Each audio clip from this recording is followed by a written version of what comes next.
Hey, Fatheads, you're tuning in to another episode of Cigar Chat, broadcast live around the world and picked up on the Armed Forces Radio Network. I'm your host, John the Cigar Surgeon, and I am joined, as always, by my co-host, or at least it seems these days my co-host, Trippy Trent. Trippy, what's going on, brother? Not much. I think it's seeming like a kind of permanent thing. Little permanent We'll see thing? we'll see what where it happens. takes us. So, of course, we are joined by our very special guest tonight, Jack Torano of Torano Cigars, back in style, back in the place where he started it all. It's got to feel good to be back, Jack. Feels great. Feels great to be on the show, and thanks for having me, guys. Well, it's always a pleasure having you on. You know, this seems like the time of the year where we're kind of ramping up, obviously, for the IPCPR. So it's been a hot minute since we had you on last, and there's been a lot of changes. So maybe the best place to start is just talk about, this is kind of the first full year back for you, back with the baby you started. So maybe we can just sort of tell the audience how that year's been. We were talking pre-show that you've got something like 6 trips before you land in the IPCPR. So you've been busy. I've been busy. I just celebrated my 1-year anniversary back with the brand, and it's been a great year. I mean, beyond anything I could imagine. I truly fought hard to get back to the brand, and was always in contact with the guys at General and beg, borrow, whatever I had to do. I had to get back to the brand, and it took quite some time. But I never imagined how amazing it would be. I mean, this is truly an incredible group of guys that I work with now, an incredible staff. I mean, it takes a little getting used to because a lot of decision making that is company wide now. We're in Torano and in Duran. Let's just do it. Yeah. And there's the help is unbelievable now, and you got to learn to take the help. Yeah. So the year with the release of Vault, the purple and the green, the Exodus at the show last year, blue and yellow Vault came out in end of January. It's the price point of these cigars has been incredible. The marketing and the branding and everything that General has done has been right on point in my book, and they got great plans for the future, and we'll be hopefully in the near future rebranding some of the legacy lineup that we had, the Predicate blends, the Exodus 59, the Cameroon 1916, the Exodus 50 year, the Casa Torano, which is still one of my favorites, and all that stuff will slowly be injected back into the portfolio. So the future is bright. I'm very happy with the way things are going. Nice. Well, I know one of the big things that was talked about at the show was the update to the packaging. So there's I think what a lot of people would say was a pretty sharp update to the packaging, because the packaging, especially for Torano, was sort of a very traditional, old school packaging. And I would say, really a 180-degree shift to a very brand new and current, bright colored packaging. How has that been received? I mean, you've been all over the world this last year, it seems. How's that packaging being received to the stores? Vault, with the price point of the Vault and that bright packaging and that really the vibrant colors, and the Exodus has a lot of nice color to it.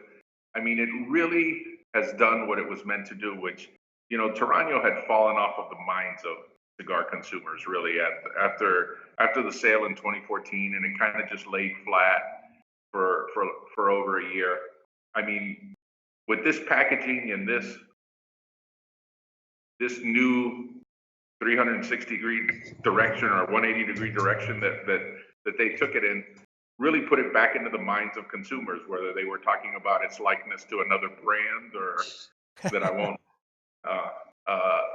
or just how much it popped on the shelves or the great price point. Consumers started talking about it, smoking it, enjoying it, and it's really doing well. And I'm trying to hit just about every region before the trade show, as I told you with my travel, and some of the ones that I haven't been able to hit in the first year to really get some events going and boost some sales in those areas. But everywhere I've been going, everywhere I've been traveling to, it's been a home run. I mean, the consumers have been amazing. The retailers have been great. I couldn't be happier.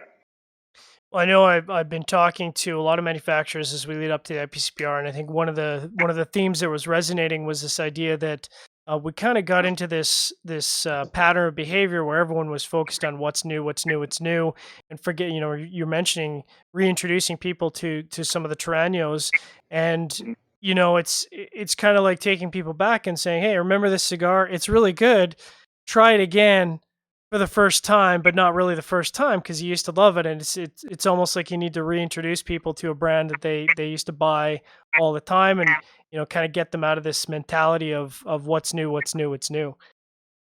Absolutely, it'll be a reintroduction to a lot, and with this new packaging, Torano's got a lot of new consumers that don't know about that past, that don't know about those great blends, and with the amazingly the amazing stockpile of well aged tobacco that General has, these cigars are going to be better than ever. The Exodus 59, which was a top 5 cigar in Cigar Aficionado in 2005, I mean, that blend is just going to be out.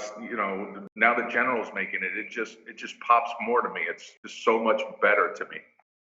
And a lot of consumers that weren't aware of those things, there's been a steady growth in cigar smokers in the last 4 or 5 years. Yep. That I still go to a lot of places, Absolutely. and even though my family started in 1916, I still get a lot of people that tell me Torano. I've never heard of that. So yeah, we just kicked off 101 years ago, and happy to hear you haven't heard of us. Yeah. But Just last week, you know. Yeah, I haven't heard of that brand this summer since I started smoking. But it's always nice to see, that influx of new cigar smokers. I always tell people, it's great if you've been around for a while. It's great to act as an ambassador to say, it's kind of fun to take somebody around the humidor and say, look at all these great brands that have been around for a while that are solid performers that they haven't had a Mhm. chance to try. And to me, that's kind of fun taking a new smoker through some of those. yeah, absolutely. I mean, that's really enjoyable at an event, and I do events at a lot of stores that not only are carrying the new lineup, but they're carrying a lot of the legacy brands in the old packaging, and to turn on some of the new Torano fans to that old lineup is really cool to me. So Absolutely. very- Trippy, how we doing for audience questions, comments, feedback? Because we are broadcast live on Facebook and YouTube right now, so there's lots of comments, questions, emoticons. We don't have any yet, but I do think it's interesting, like the whole "what's old is new again" thing. Like the FDA kind of forced that in the industry, and I think unless we see a huge change with the FDA, that's the way we're going to see things going. Is reintroducing things that people liked and maybe discontinued or just forgotten about, and bringing them back into the forefront. yeah, absolutely. I think listen, Torano, we've introduced 6 brick and mortar um, blends to the market in the last year and 2 internet blends. So there's really 8 new cigars out there. So this year we kind of have a mission to really get a good push in with that Vault lineup that we have. We think it's a solid lineup with Vault and Exodus, and then next year, little by little, we'll be introducing the legacy brands. But yeah, I mean, I think already this year you're not going to see that many new releases out there. Yeah, I mean, I think they're sort of a thing of the past. Anything that's coming out now, obviously, had been predicated. So, can you talk a little bit about the Vault line? I'm smoking the you're smoking E021. you're smoking my favorite of the 4, which is it's that Vault Blue that's got an Ecuador Sumatra with a Connecticut broadleaf binder, and it's got a little bit of Dominican Piloto Cubano in the filler, which really rounds it off and gives it a little sweetness along with that spice. I think it's really complex. I'm hoping you're enjoying it, but Yeah, I like it. really my favorite. The Vault Yellow came out along with that one, which is a mostly Honduran blend with a Nicaraguan sun-grown jalapa wrapper. Again, to me, it's the one that's on the lighter side of medium. But since everybody's palate's different, some feel that yellow is the strongest of the bunch. I don't get that. The yellow to me is, I enjoy that in early afternoon, early morning cigar. And I'm not a strong cigar smoker, but I like that I favor that on the lighter side of medium. How are you? I'm in the hallway of a restaurant right now. Last year, the purple and the green came out. The green is a Nicaraguan puro, so you got that nice, spice of that Nicaraguan tobacco. The purple is the Maduro of the bunch with the Mexican San Andre wrapper, and then the new Exodus, which was supposed to be really the 100-year anniversary cigar, but they hadn't brought me back yet, and it's Torano is really 100 years of a Torano in the industry. So they kind of went away from labeling that cigar the 100-year anniversary. It would have been great if they did. But that cigar's got that nice Honduran Osa wrapper with, again, a nice Connecticut broadleaf and a 3-country blend filler. All of these blends have a lot of complexity to them, and I couldn't be happier with them. You're looking at any of the vaults in the $4.50 to $6 range at retail, not in Canada.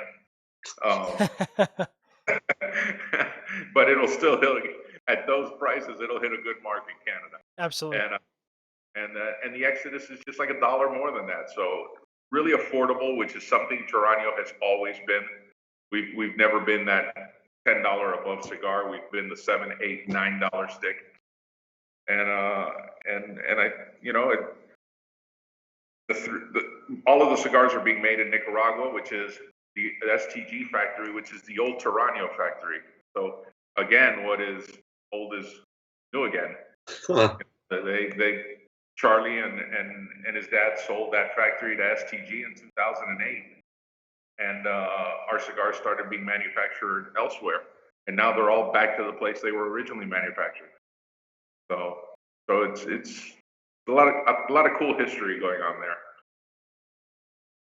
Yeah. Cool. Go ahead, Trip.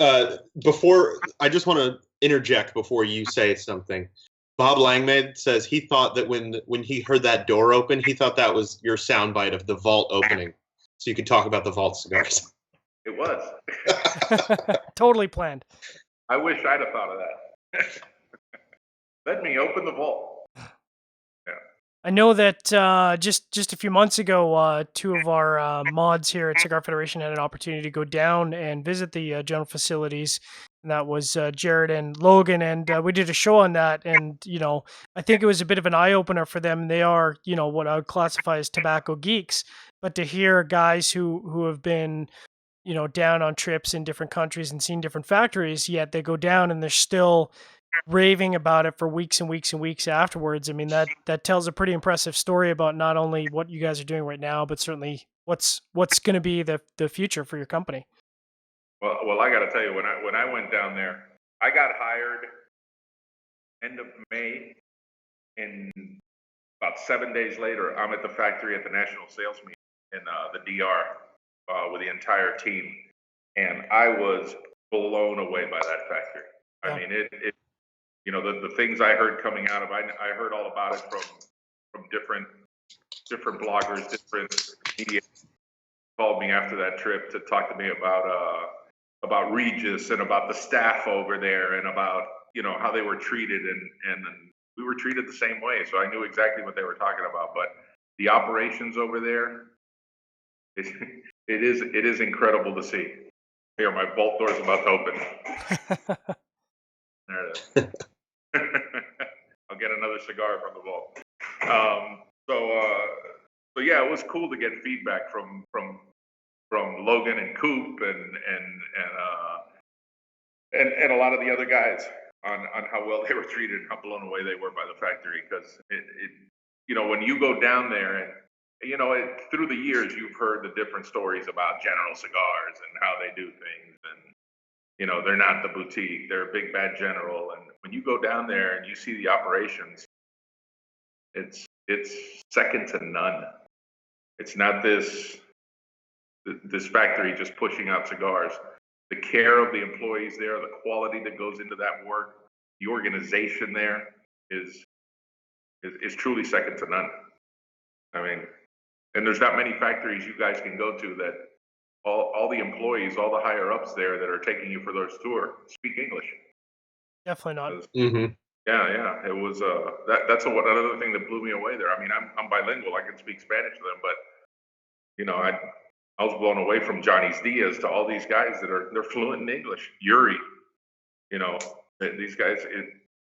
It was like shocking. I'm used to Nicaraguan factories where nobody speaks.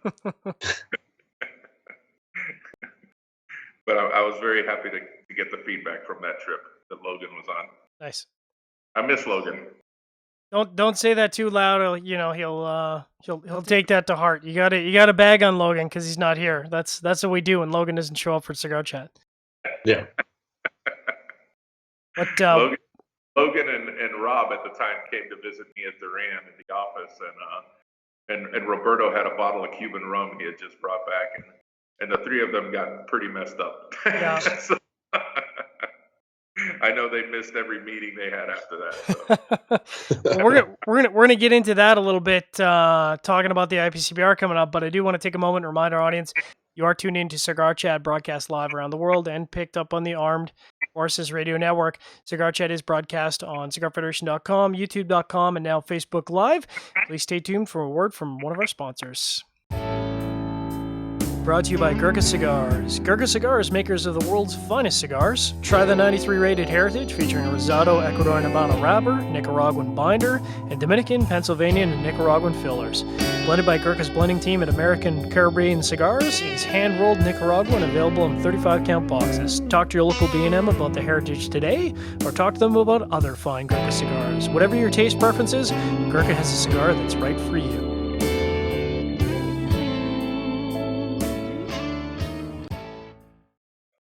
And we're back. So we're talking a little bit about rum as we kind of went to our ad spot there.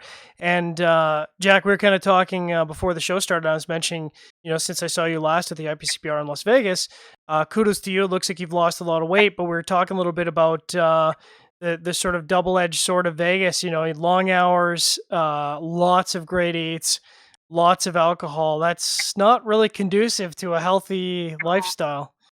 No, and again, like I told you, I was doing really well till I went on vacation. Me and my wife went on vacation to Spain, to Madrid and Barcelona, and that's not really conducive to healthy eating either. Even though they think it is over there, but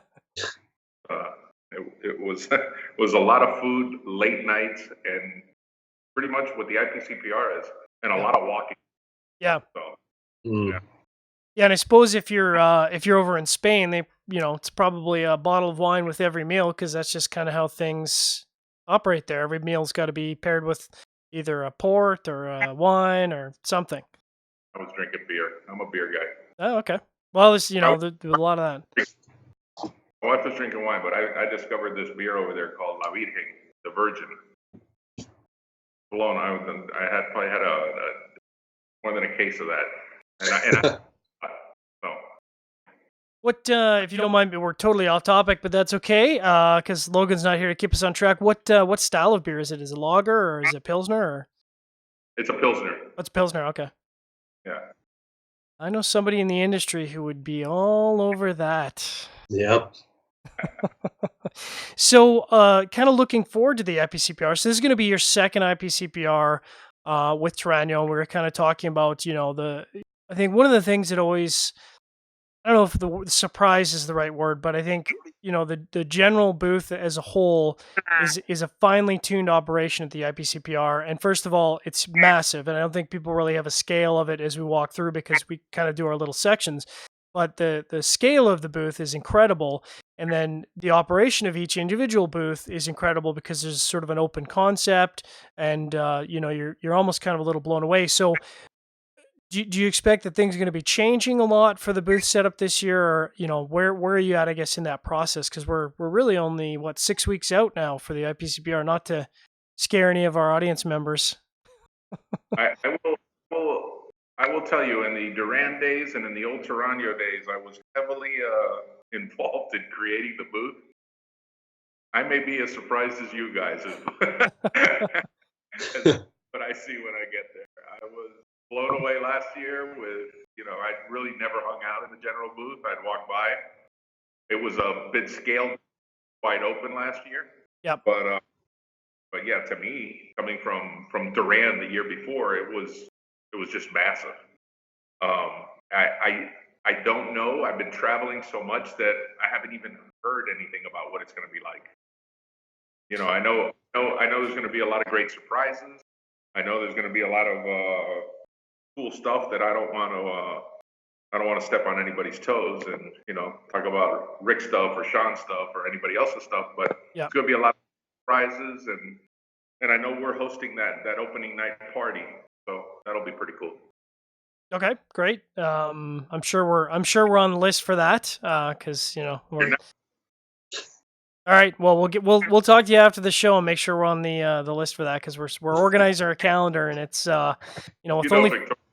Victoria wouldn't leave you guys off. No, we're giving. So for those who aren't aware, Victoria is the.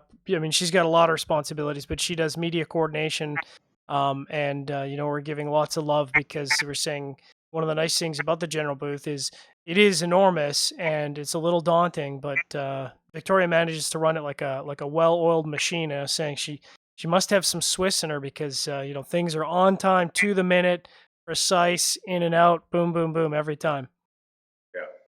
Yeah. It was amazing the way she was moving around the media, and they weren't missing a beat, they weren't missing a step, they were getting to everybody. It was pretty impressive to see. So Victoria's top of her game. I'm really happy she's on board. As are we. So looking forward to the IPCPR, I think one of the questions, I don't know if you saw this, Jack, was they were talking about obviously the next 2 years presumably are going to be in Vegas. Hopefully, we are secured through 2018 for the IPCPR, but they were kind of asking members, where would you like to see the IPCPR? Now, obviously, you've been around for a long time and you've been to the IPCPR before it was the IPCPR. So having been in multiple cities throughout the United States, in an ideal world, and I think keeping it to the continental United States is probably makes the most sense. But where would you like to, what is your ideal place to have a show?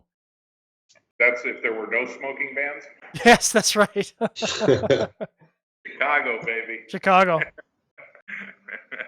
I'd love to see it back in Chicago. It would probably easiest for the industry if they'd ever throw Miami into that mix. Yeah. Mm-hmm. Yeah, we've talked about that before. Yeah, I think Miami would be pretty cool. I wasn't a fan of New Orleans, and nobody wasn't a fan of Orlando. I do. My wife doesn't enjoy Vegas. She's not going with me this year, but I kind of enjoy Vegas. So I don't gamble much, but great restaurants, everything's pretty close by. It seems that more of the industry comes out for Vegas. More of the retailers come out for Vegas. Yep. But yeah, I think centrally located would probably be the best thing. If you're going to move it somewhere, you got to look somewhere central, because I know a lot of people from the East Coast don't go to Vegas. And when it was in Orlando, a lot of people from the West didn't come. So we thought New Orleans would make the big difference because, it was, albeit south, it was centrally located, and it didn't blow anybody away. Yeah, I think New Orleans is it's a lovely city and there's a lot of really great food, but I think the consensus, at least from my mind, was the fact that you're talking about July in New Orleans, and no one who's sane wants to be standing outside July in New Orleans smoking. That's crazy. That's crazy time. I don't want to be standing outside in Las Vegas in July. Well, what was it last year, Jack? It was like 100. I think we hit 147 or something. It was just. It was insane. It felt like it. I actually did not leave the hotel until the day after the show. It was all air conditioned for me, and then it was a rude awakening when I left the hotel. Me and my wife the cam and went turning around, and it was God. It's a dry heat. Yeah, sure, it's a dry heat. So's my oven. I don't sit in there. Exactly. But but uh,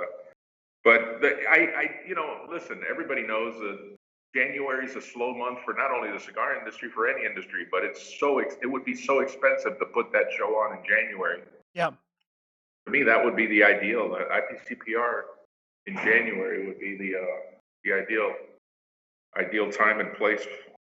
Really, anywhere you could put it then, except Chicago. Yeah.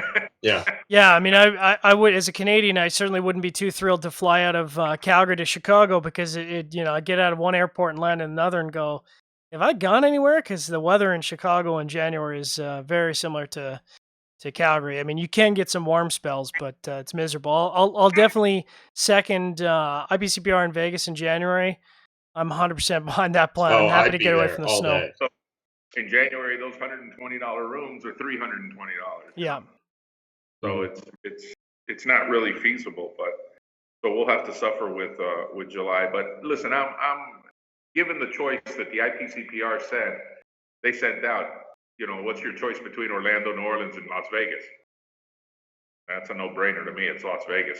Yeah. So, And I mean, I agree. I think, like Vegas, I think maybe has gotten a bad rap because I think Vegas has undergone a lot of transformation the last few years as the money has gone away from gambling, and they've realized, hey, we need to have other things that attract people. And I think the high end dining experience in Vegas has certainly skyrocketed. There's a lot of really great places to eat. yeah. The hotels are, I mean, you stay at a hotel in Orlando and you stay at a hotel in Vegas, and you think you're getting a heck of a bargain in Vegas comparatively. So I mean, flights are cheap, hotels are reasonable, lots of food, lots of options.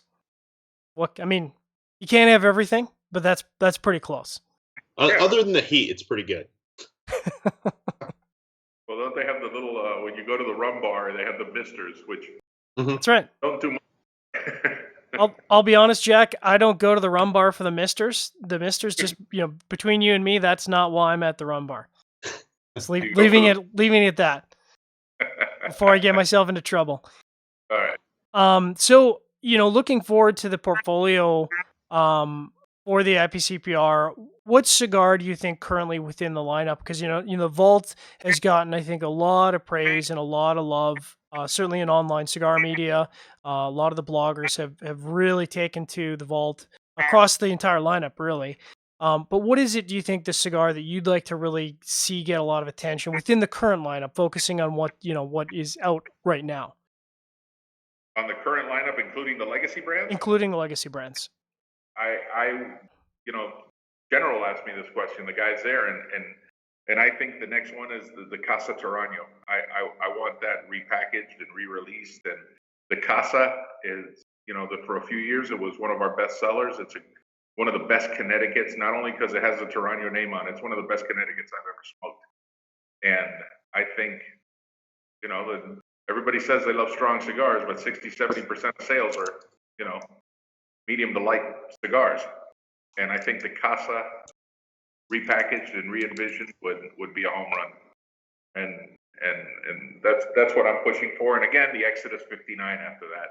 Exodus 59 has a huge following still, and a lot of people have a lot of good memories of that cigar. I have a box I certainly sitting. do. Yeah, I have a box sitting 5 feet from me, and I love the 59. I mean, that was probably, thinking back, that was probably one of the first cigars that got me into buying a box, because at the time, and still, really, they're a reasonable cigar. Certainly looking at the market price, they're a very reasonable cigar, especially for what they are.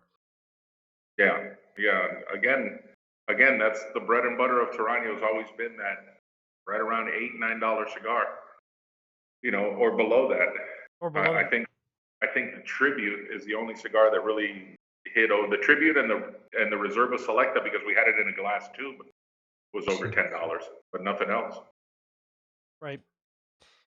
Just take a quick second to remind our audience you are tuning in to CigarChat, broadcast live around the world and picked up in the Armed Forces Radio Network. CigarChat is broadcast on YouTube.com, Facebook Live, and of course CigarFederation.com, which you can find all our reviews and our live channels every week. Stay tuned for a message from one of our sponsors. This show is sponsored by Cigar Oasis. Don't spend all your time worrying about your cigar wrappers cracking, splitting, or falling apart from humidity fluctuation issues. Set it and forget it by choosing Cigar Oasis, a professional solution which provides equal distribution of humidity with precise electronic controls. Monitor your cigars through the internet using the Smart Humidor Wi-Fi attachment. Why don't you spend all your time enjoying your cigars and relaxing, and let Cigar Oasis protect your cigars? Cigar Oasis has solutions for any humidor. Make sure you set it and forget it today. He's listening to a commercial break. Oh. And we're back. Hey, we're back. We're back. I found Carolee Martin. Hi, Carolee. Hi, Carolee. They're hostage all day. I can't show you the other person because they'd kill me. So can I show you? That's Dennis. Everybody say hi to Dennis. Hi, Dennis. Hey, Dennis. This is my ashtray. All right, Trippy, Okay. how we doing with the audience questions, comments, feedback for Jack here? We've got a lot of views and a lot of likes, but not too many comments. All right, audience members, get your questions, comments, and feedback in there. We're talking with a legend in the cigar industry here, and I'm surprised there's not more. I think you know what? I think it's the summertime. Everybody's out barbecuing and smoking, and they're not. Yeah. They want to we'll watch. have a lot of questions tomorrow when people are watching while they're at work. Exactly. And chance to win a box of cigars. Yeah. Yeah, I mean that's certainly that change has certainly affected a program like ours. Is unfortunately we can't incentivize that anymore, which is a bit of a drag. Yeah, it is a shame. We used to have a lot of fun and on these shows, giving away samplers, and a lot of people are in areas that they're not near brick and mortar stores. So Yeah, it's always to hook somebody up like that, and under the environment right now, you can't do that. Yeah, it's a shame. Getting back quickly, Jack, because we were talking just before the break about the Casa Torano and Connecticut's, and I mean, obviously, I'm in the retail end of the spectrum now, so I certainly get to see retail trends versus maybe what the cigar geeks out there, the cigar bloggers out there are kind of focused on, and obviously, as you said, 60-70% of the market is the light medium minus category. I mean, that's where the bulk of the industry, and I've run into plenty of people who say, I don't even go to medium. All I do is I smoke light plus. And I think we saw certainly within the portfolios last year, it seemed like that everybody was coming out with not even what I would classify as a boutique Connecticut shade, but really going back to the core of sort of rounding out their brand with a Connecticut shade. And I mean, you've had that all along. That's been kind of a staple of the portfolio. Well, even the guys, and I in all the events I do, I mean, even the guys that are now have gravitated or graduated to the stronger, more full-bodied cigars. I always tell them, I said, so what did you start with? And they all started with some sort of light Connecticut or Macanudo. Yep. They all started it with that, and now they're gung ho with medium plus. They don't smoke anything else. And I said, but think about it this way: you're hurting yourself because you learned and you kind of learned the cigar industry on that cigar. The Macanudo Gold's fine, a great cigar. Any of those Connecticut's. But you didn't have a refined palate. You didn't know what the hell you were smoking, what you were tasting. You didn't know anything about it. Now that you've learned how to smoke strong cigars and have graduated to that flavor profile and your palate has matured, you should revisit some of those lighter cigars you started with, because you're going to taste things that you never knew were there because you have a refined palate now. And they're like, wow, maybe I will try that. But don't just give up. Don't just think that you start mild, you go to medium plus, and now you're a full-bodied guy, and the hell with everything else, Yeah. Yeah, I kind of went through that in the last couple of years where I did get to a point where it was all, just strong broadleaf Habano wrappers. And in the last 2 years, probably, I started smoking more Connecticut's. And now I keep Connecticut's around all the time because if I want a cigar in the morning, I absolutely want something like a Connecticut. And some days I'll go 2 or 3 days where I'll only smoke kind of milder cigars, just to kind of reset my palate. And you really, after the first day of that, you really get so much more enjoyment out of those lighter bodied cigars that, if you're smoking them back to back with something really strong, you're not going to enjoy it.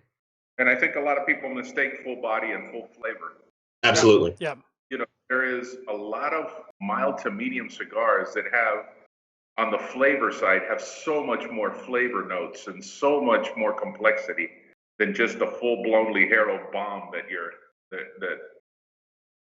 going to get. They're one-dimensional. You're going to get green by the end of that cigar, and you're going to feel, but you're not going to get taste the nuances you would get in a full flavored light to medium cigar.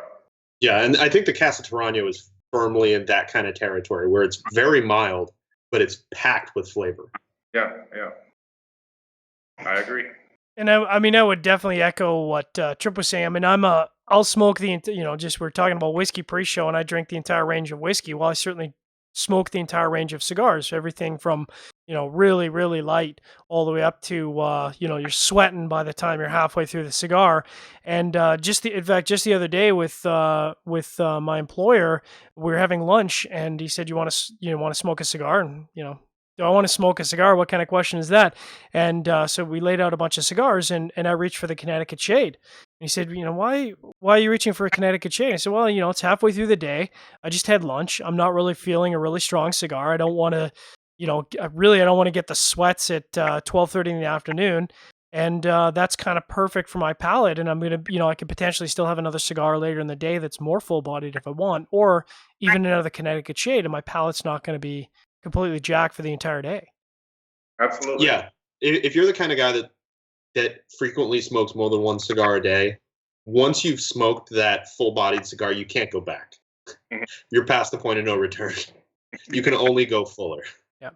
I know I can. I mean, listen, it's either I got a buddy, Luis Cuevas, that just put out a Connecticut Shade that I really like too, and I had a bunch of those at my house. So it was either the Casa Torano or that Casa Cuevas Connecticut every morning with my coffee, and then I would work my way up. But you can't go the other direction. Oh, I've actually got a review of that Casa Cuevas Connecticut coming up. I really liked that cigar. Real good cigar. Yeah, and you really great family behind it. So. Yeah, sorry, I was just gonna say, Jack, you're really almost cheating to pair a Connecticut Shade and a coffee. I mean, that's yeah, that's a no-brainer to start the day. You can't go wrong with that. Coffee's the perfect pairing for any drink. Coffee is it. Everybody, there's whiskey guys. I'm not a whiskey guy. I'm not a bourbon guy. I'm a beer guy. So I'm not into those pairings. But coffee and a cigar just hits the right note. Mm-hmm. Absolutely. Trippy, how are we doing on audience questions? Did we manage to kick the beehive there, or are they still? No, the bees are still in the hive, man. Still in the hive. Unbelievable. Right. See, now I don't want anybody to ask a question. I want to go through the show without a damn question. There was a comment. Somebody commented on the vault door. That leave it at that. Maybe I'll ask a question that I don't think I've asked you before, Jack. We've talked, more than a handful of times. What's been the most enjoyable tobacco, like the particular type of tobacco for you to work with? You talk about the vault, and we're kind of covering the whole range of wrapper tobaccos. But what's been the most interesting or enjoyable tobacco for you to work with? And to me, and a lot of people either love it or hate it, but when we put Ometepe in that vault black. Oh yeah. That Ometepe just hit the right flavor for me. I love that tobacco. I love. I can't get enough of it. So. I mean, I'm not a blender, but I've had the chance to mess around with Ometepe quite a few times, and I agree. I think the aroma and the flavor. But you're right. It's a strangely radicalizing tobacco, or you get it absolutely is. It's almost like raisins and baking. You've got the camp that love it, and you've got the camp that hate it, and there doesn't seem to be anybody in the middle. I mean, there was the same thing. I mean, I had a great time when I was working with Sam Lucia, and when he was doing that black blend with a Kentucky Fire Cured, and the flavor of that cigar was pretty amazing to me too, in the right Sam Sam did a good job putting just enough of that tobacco in the filler Yep. that it didn't overpower the cigar. So you got that smokiness, but it wasn't too much. And watching Sam work on that was a lot of fun. Yeah.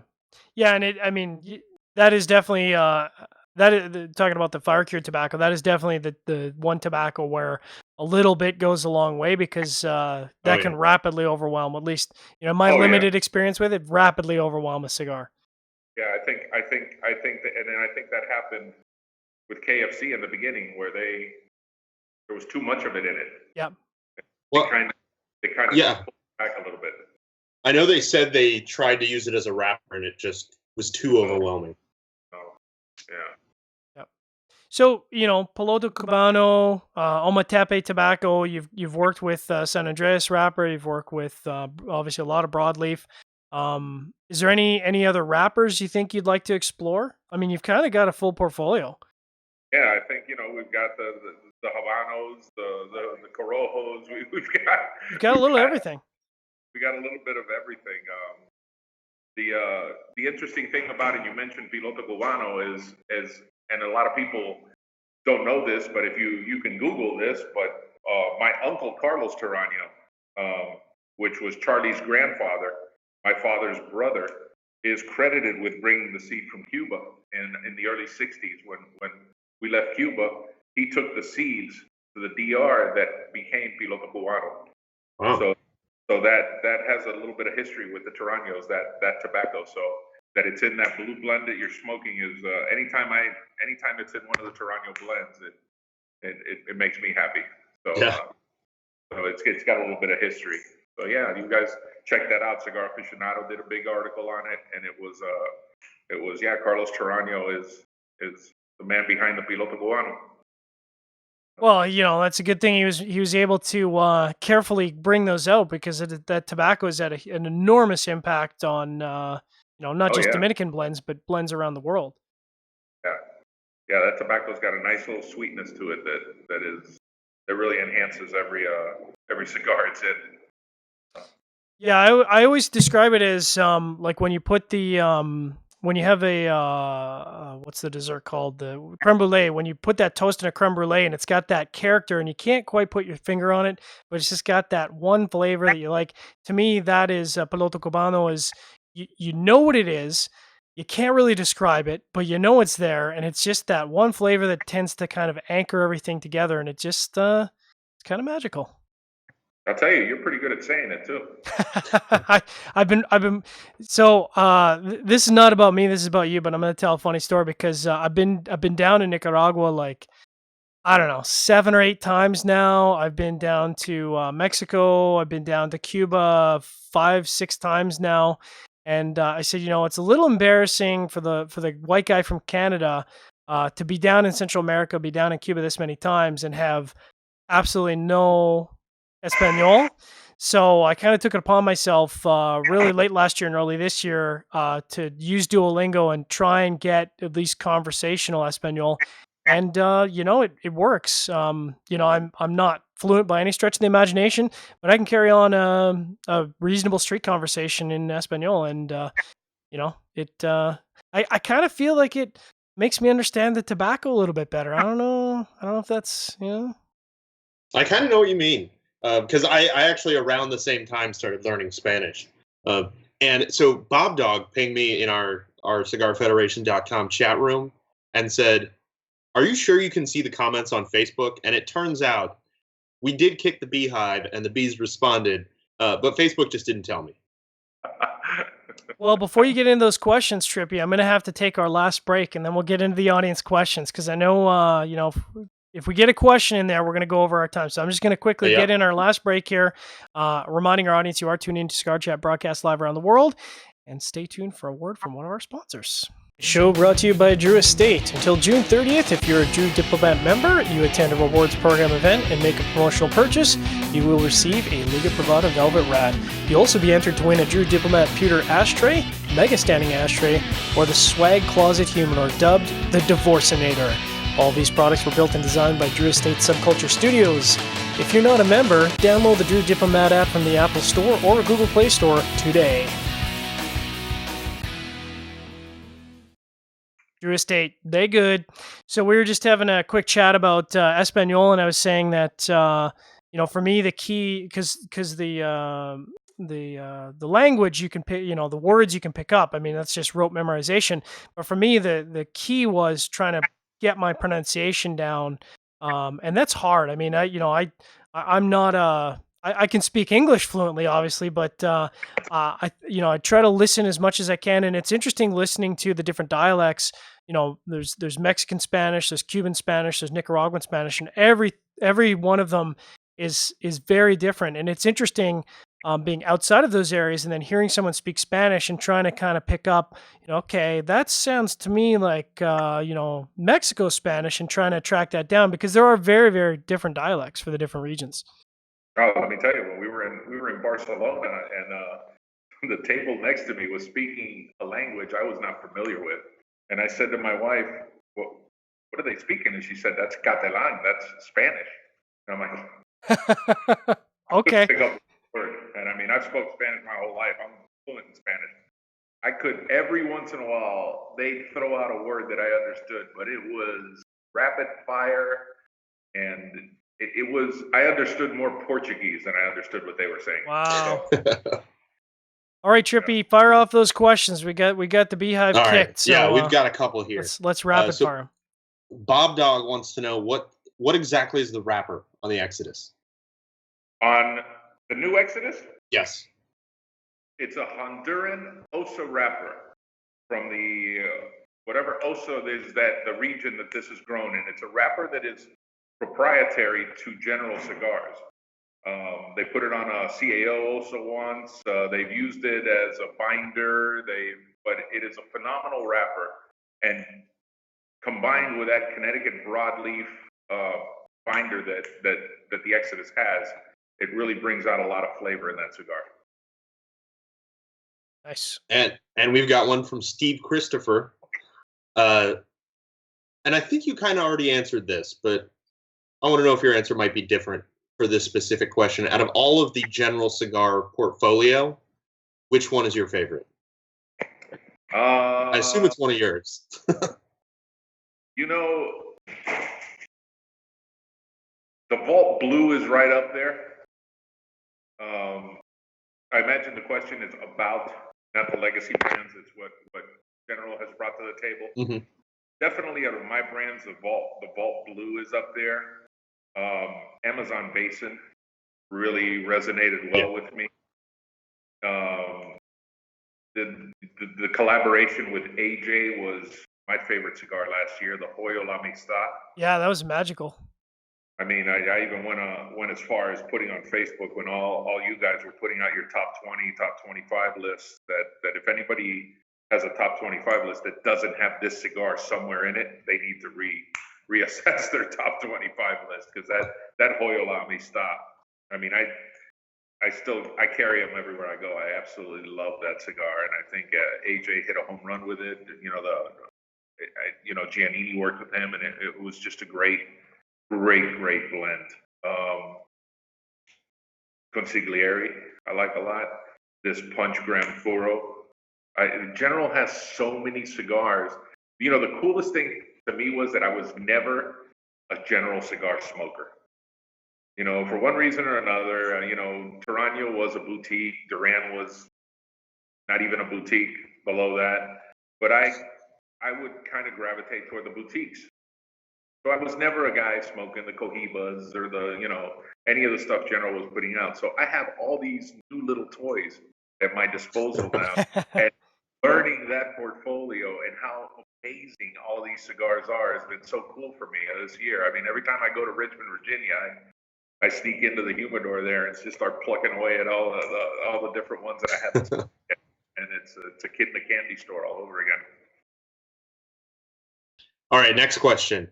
Bob Dog wants to know, what aspect or flavor of a cigar is the most important to you when you're blending? Woodiness, sweetness, leather, spice? I will tell you, and I saw John Huber from Crown Heads. I saw a video with him the other day that he explained, what his involvement in blending is. And my involvement has been very similar. listen, I rely when I'm involved or looking to create a blend, I rely so heavily on the factory workers. I will tell them what I'm looking for, maybe give them a wrapper that I'm interested in, or a Hmm. flavor profile, or a strength profile. And by the time we get down there, we have 20 or 30 samples to choose from. But certainly, I'm no master blender, and I'm not choosing leaves and going from scratch. By the time I'm involved in selection of a blend, I've relayed what I want to the guys that know what they're doing, and they put it together, and then we're selecting from 10 or 20 blends. We'll narrow that down. It becomes choice by committee. In the Torano days, we'd sit around the conference room, and it would be, Charlie and my cousin Yaka and everybody there, and we narrow everything down. But I mean, I think personally, I kind of select a wrapper leaf that I'm interested in and a strength profile, because I think you got to have a strength to know what you're going to put in that filler. So Hmm. I think the wrapper leaf to me is the most important thing. So let me ask a slightly different version of the same question. When you're smoking test blends, is there one particular flavor that if it's missing, that blend is just out? Uh, I mean, I think if it's missing a little, I favor cigars that are complex, that Hmm. transition, that change in flavor. If we're halfway through the cigar and nothing has changed in it, it's out for me. I want, as that heat goes through that cigar, as it moves through and the oils start moving through, I want some nice transitions in that blend, Yeah. and I want a little bit of complexity. If it doesn't have that, I'm not into these one-dimensional. To me, that's a one and done cigar. I don't think it has mass appeal. I don't think yeah, it was okay, but it didn't do anything for me type of cigar. So I like a little bit of complexity. I like a bit of changes in flavor. Understandable. And then the last thing isn't a question, it's just a comment from Romeo Rory that says, I'm not scared. Romeo Rory sounds like he might be involved in general in some way or another. He says he's not scared. Yeah, I don't know what that means. I don't either. Romeo who? Romeo Rory. Romeo Rory. Yeah. I guess I know him. You He has, might. I don't he has no reason to be scared. know. I always refer to you, Jack, as the gentle giant because you're a very tall individual, but I don't know that I've ever seen you without a smile on your face. Literally, I've never seen you without a smile on your face. Well, look, I got to tell you that there's a bunch of guys, Harrisburg cigar clubs, and a lot of these people that I come out and see, and they're smiling Jack, Yeah. smiling Jack. So yeah, listen, I everybody always, listen, we work long hours, and when we're on the road, and there is pressure in this line of work, but truly people say, Jack, you're living the dream, and I truly am. I have a passion for this industry. I have a love for this industry. There's no reason not to be smiling, truly. That's a good Everybody, outlook. you'll get people that I don't like this type of event or multi-vendor event. I love them all. I love being out there. I love being with consumers. I love smoking cigars. There's just not, if you just list all the different things in this industry, I love them all. There's nothing not to love about this industry, and all the people in it. So cigar people are good people. I think Mango Joe Phillips told me that. Not wrong. At least generally. Yeah. I have a question. I think you've probably been asked this question before, Jack, but I know at a time when there seems to be, at least in the United States, is a push towards larger ring gauge cigars, and obviously the trap there is the more you go to a larger ring gauge cigar, the less the influence the wrapper tobacco has on the cigar, and of course you're talking wrapper tobacco is the most expensive tobacco generally in on that cigar. Um, first off, what is your thoughts on that? And second of all, for you across the entire spectrum of vitolas, and I mean these days there seems to be 150 different vitolas, but among the sizes of vitolas, where is your go-to if you're looking at a range of your cigars? What's your go-to vitola? 650, the 650. Toro. There you Yeah. go. I love Toros. I'm not a 660 guy. I'm not a 770 guy. I'm not an 880 guy. I don't like those. And, listen, they might be going away soon because they weren't around before 2007. True enough. And absolutely, I tell that to people all the time. I mean, you want to be true and taste what the blender intended that blend to taste like. Don't smoke the 770. That smoke the Robusto, a Corona, a Toro maybe, but that's at Torano. All the test blends were Toros. Yeah. So absolutely, that's and once you settled on a blend, all right, it had to be made to whatever vitola it was, and if that vitola was a 660 or 770, listen, we're not mathematicians. I mean, my experience, Jack, has been that normally you start when you're working on a blend, you start with a Robusto or a Toro, and then everything else comes out of that because that's kind of the anchor vitola for the entire range. Absolutely. Yeah. Absolutely. And then think about it. Think about how much tobacco you got to put in to get a 770, but the wrapper leaf's still the same damn wrapper leaf. Yeah.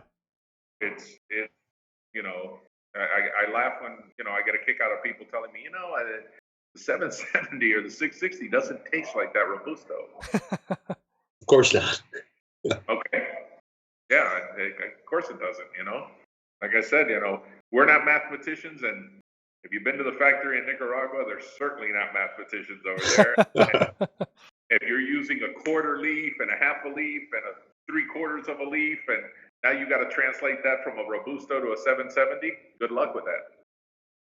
Yeah, for me, it's always I mean, not that I have blended big ring gauge cigars, but for me, it's the challenge is always going smaller. It's when you start pulling out those critical filler leaves. The math between those leaves start to get a little complicated in my head, and I'm not quite sure how to make that work. Yeah. That's why I love, and I like them every once in a while, but a nice Lancero that's correctly, they're full of flavor. The blue one. Did you smoke the Robusto or the little Rothschild? This is the Robusto. Okay, so there's a smaller one. There's a 4.5 by 50 in that. A little flavor bomb. I just love that little cigar. That sounds right up my alley. Yeah. Yeah. I'll have to hunt that one down. Yeah, that's it's funny because you think a guy as big as me with a 660 looks like a Robusto in my hand, but I don't like 660s, and just to me the flavor, the intended flavor doesn't come through. I think I lost somebody there. Oh, there we go.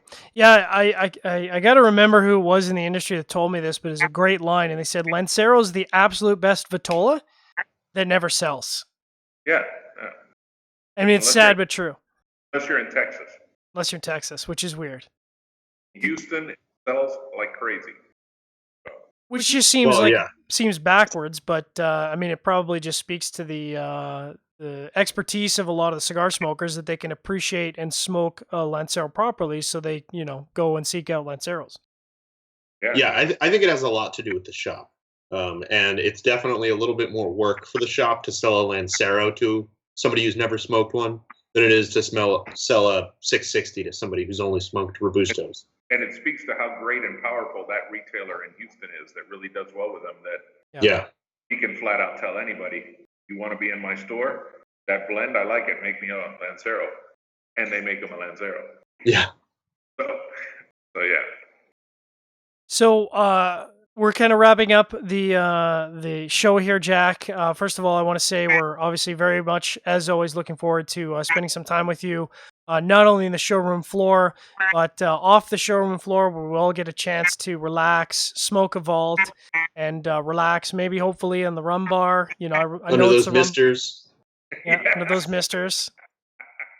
We're pretty excited. So that's coming up in, like I said, I think it's just 6 weeks away, not even, just under the 6 week mark. So looking forward to see you there, and very much appreciate you being on Cigar Chat. Hopefully, we can have you on not too long after the IPCPR and kind of talk about the show and talk about how things went for you. I look forward to it. John and Trip, thank you. As always, this was a lot of fun. Thank you so much. So thanks to all our Armed Forces Radio Network listeners out there, wherever you're stationed in the world. As we always say, you guys are built to do things we are not built to do, and we appreciate you out there protecting our freedoms. Hope you have a chance to have a great weekend, have some rack time, some downtime, and smoke a Torano, smoke a Vault if you have the opportunity. Thanks very much, and have a great weekend.